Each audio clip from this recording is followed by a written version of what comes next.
welcome to the Speeding Bulletin. My name is Steve Younis from supermanhomepage.com. This is all the Superman related news for the week August 29th to September 4th, 2008. In movie news, G4's Fresh Ink caught up with writer Mark Millar for a video interview where Millar spoke about his pitch to Warner Brothers for a Superman movie trilogy. He said, "I've had this planned for like 10 years for a big 3-picture Superman thing, like a Lord of the Rings epic, starting over from scratch again with a 7-hour Superman story, one to be released each year."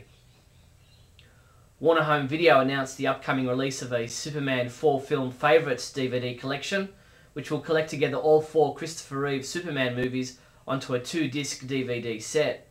Scheduled for an October 14th release, the Superman 4-film favourites collection is now available for pre-order.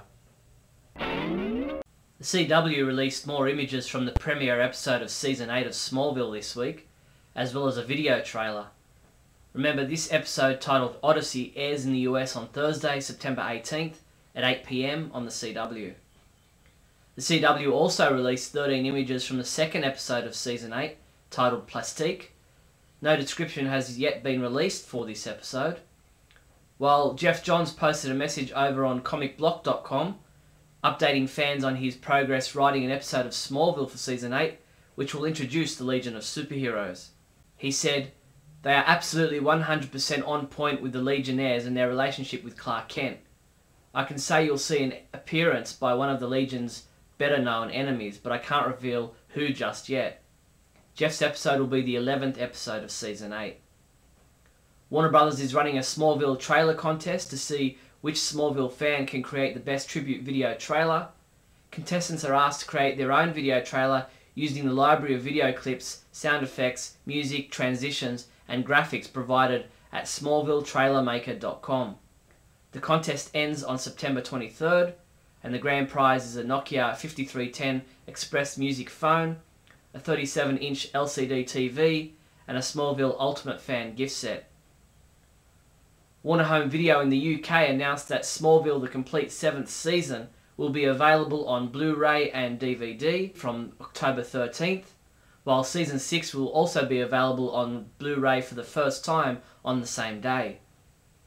Warner Home Video issued a statement regarding an embarrassing mix-up they made between Hawkman and Birdman on the DVD menu screens of Disc 1 of the DC Superheroes The Filmation Adventures collection.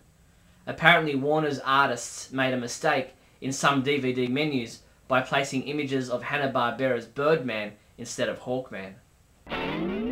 IGN Comics recently spoke with Grant Morrison about his plans for the DC Universe. He discusses Killing Batman, Final Crisis, and Supergirl. Check out the 6-page interview at IGN.com.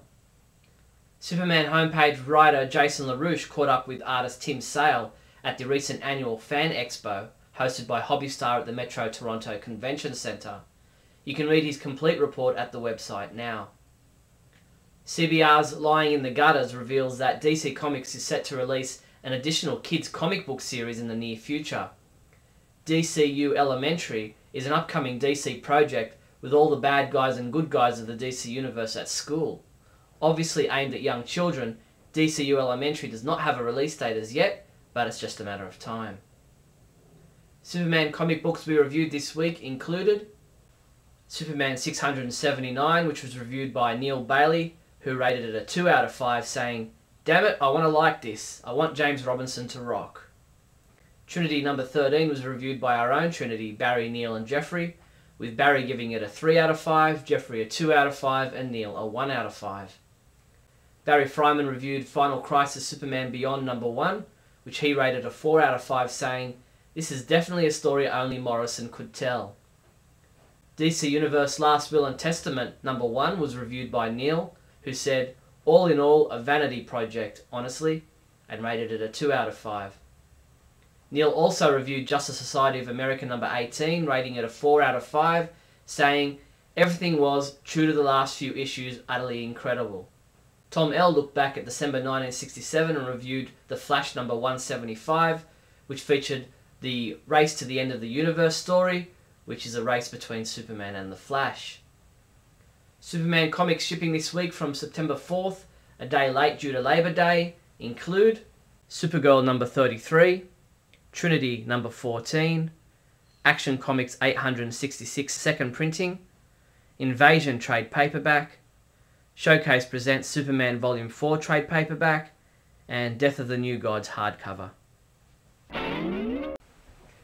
Brad Meltzer, in partnership with the Siegel and Schuster Society, announced the launch of a celebrity charity auction to fund the restoration of the home of Jerry Siegel. Through Meltzer's OrdinaryPeopleChangeTheWorld.com, fans of Superman can bid online for one-of-a-kind art and memorabilia donated by some of the most notable writers and artists, with all proceeds going to the restoration of the Siegel home and helping to turn it into a historical landmark.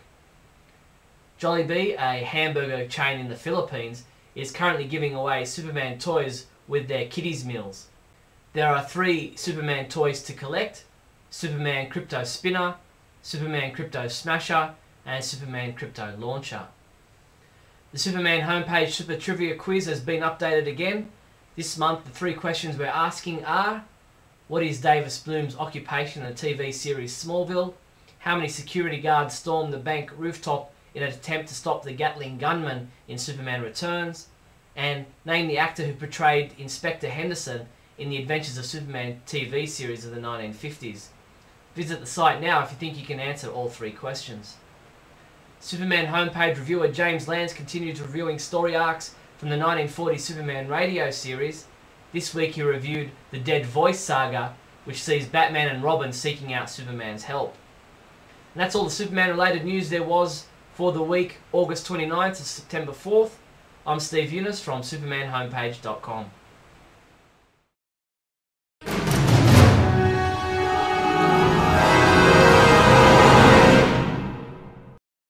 Miss Tess Mercer! No.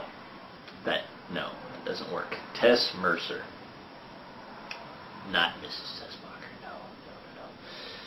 No. Clark. Not having gone to college. Taking a job at the Daily Planet. Let me tell you a little story.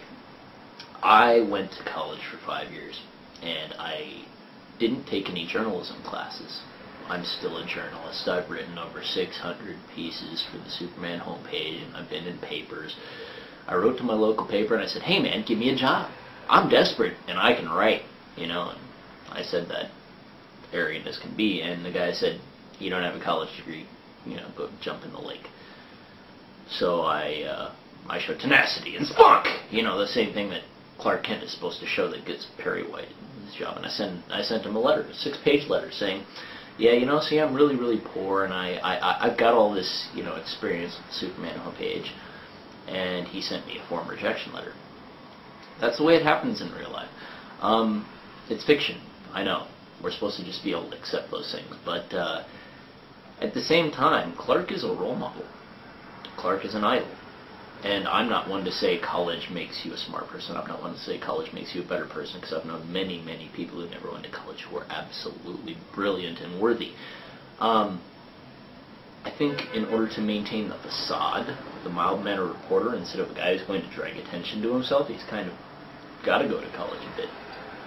But the point being, it's not whether or not it's plausible or not Clark could get a job as a reporter, because obviously he could. There are strange fluke things that happen. It's that there's no reason he couldn't have been attending classes in the background. There's no reason he would still be on the farm. It's the reset button again and again and again. They're bringing in a hot new chick. They're saying it's Mrs. Tessmacher. I'm betting it's not going to be Mrs. Tessmacher. They're bringing in a hot new dude. But it's supposed to be Doomsday. I'm guessing it's not going to be Doomsday. Smallville needs to get the fundamentals on track. And if they don't for the last season, it's not going to be remembered as well as it will be for its first 3.